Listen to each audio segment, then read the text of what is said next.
Hi, okay, welcome back to this series of tutorials looking at primary um, color correction and grading. So, just in case I don't think I've mentioned it, but the primary, um, what we mean when we say primary grade is we mean a grade or a correction that basically affects the entire image.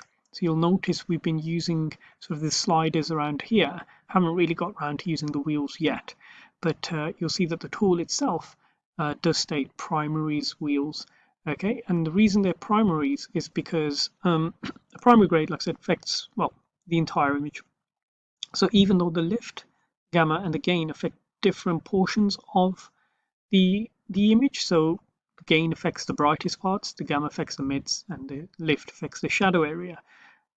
In truth, they affect the whole image anyway. You pull any one of these far enough, so the gain, like I said, should really only be affecting um, the sky primarily. But if I keep pulling it or pull it far enough, at some point everything will become red or orange.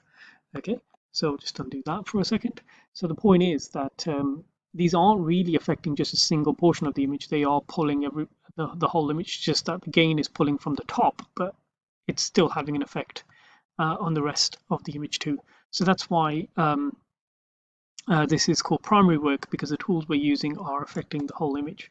So we've kind of already gone through and just done some tonal range adjustments, and now we've got this image where it's it's got a blue color cast, and we need to remove that. Now we're lucky because we've got a shot before it, which we can kind of look at as a way to sort of check, what the values should actually be. But we're going to try to do this manually as well. So we're going to use the wheels again in order to be able to fix this. Now you'll see there are some other tools down here.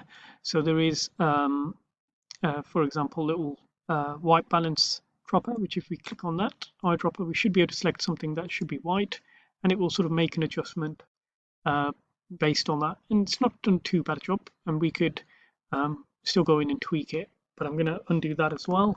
So like I said, let's have a look at doing this ourselves. So we're going to do two things actually. We're going to not only correct the color, but we want to kind of make sure they match up in regards to luminance and things like that as well. Now, what I would say is for that, you can see that they do have a very similar sort of arch that goes up, and then this kind of M shape in the middle, which I imagine might be perhaps these parts of the road, perhaps the bright dark bits. Um, and if we kind of look back, you can see the first one is a lot lower than this one. So I might just go back and just pull this down a bit anyway, so at least that's closer. Right, now we can carry on, we can make color adjustments here, but I would suggest adding it to a new node. So you can see this is a node-based system. So every clip we've worked on, we didn't really have a look up here, but there are little nodes sitting there. So the correction that we've created so far exists within this thing. This here is your input signal, that is your output, what we see, and then you can add nodes as you go along. So what I'm going to do is I'm going to right click this node, I'm going to go add node, and we're just going to add a serial node. Okay, if you let me just I think you have to right click and change label. I was trying to remind myself how to rename it, but if I want to, I could just call that tonal, so I know that that was a tonal range. And then on here I'm going to just go change label, and we'll call this I guess color cast, perhaps.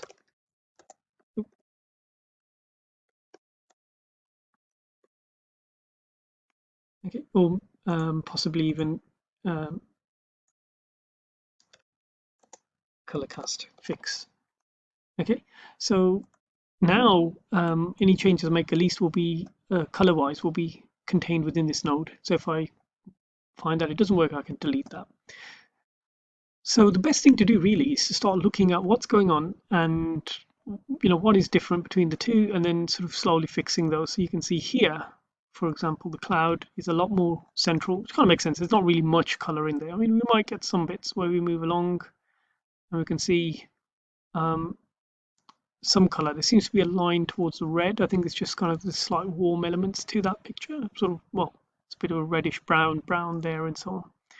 And then I guess you've got the red lights and things like that as well. Actually, it's interesting overall. This now appears a little bit dark, but we'll look at how we fix that in a sec. So yeah, coming onto here, this is way too blue. So we know that the more the color pops out, the stronger the saturation. So I might just start with the saturation down here. So let's, now I can either click and drag left and right to adjust the numbers, or I can click in there and type in a value myself. Let's try something like 35. So I'm just reducing that down. You can see the blue color cast obviously still exists, but it's not as strong. So I brought that down a little bit. Also, what I'm going to do is actually, yeah, I'm gonna pull that saturation down a bit more, because if I look at the notice on here, on the waveform, the values are kind of coming together a bit more. Obviously, take it down too far and I'll turn it into a black and white image, which isn't what I want. So I have to be careful about not doing that. But I think I'll pull it back a little bit more. Now, the other thing as well is obviously it still has too much blue. And where are those blues? Up here, so kind of in the highlights, I'd say. Now we could use the offset, which would affect everything, or we could try it with the gain. I'm going to try a bit of both. So offset will affect the blue everywhere, and so I'm going to move this dot away from the blues because I want to reduce the blues in the image. Okay, and I'm going to try just pulling it a bit too far to start with. If you have a look at the waveform, you'll see why. Okay, in fact, let me just undo that so we're kind of back to where we are. Right, if I pull it too far, notice what happens to these blue values. You're going to see they start to drop and join in with the other bits. Yeah, you can see it's kind of coming together a bit. But again, I have to be careful about how much I actually do. So I'm going to do it now based on looking at this image, and I'm going to do a little bit there in the highlights too. Okay, so kind of getting that sort of M shape there. And if I go back to here, I can kind of see how the two look. And so at that point, I can see that the second one is perhaps just a little bit too high. So I'm going to pull that down just a bit. Basically try to get it to sit in around the same place. And you can see it's starting to work. The highlights look a little bit too red, and I think that's because of perhaps the offset. Let's see if we can just pull those back a bit. Okay, so I kind of have to make some tweaks, but it's starting to get there. The highlights are brighter as well. Notice, look at the lines. Look how much brighter they get when we jump from one shot to the other. Yeah, my highlights are a lot higher. So again, I might just need to bring just the highlights down slightly. Okay, and so we it's still too bright, but I can work on that.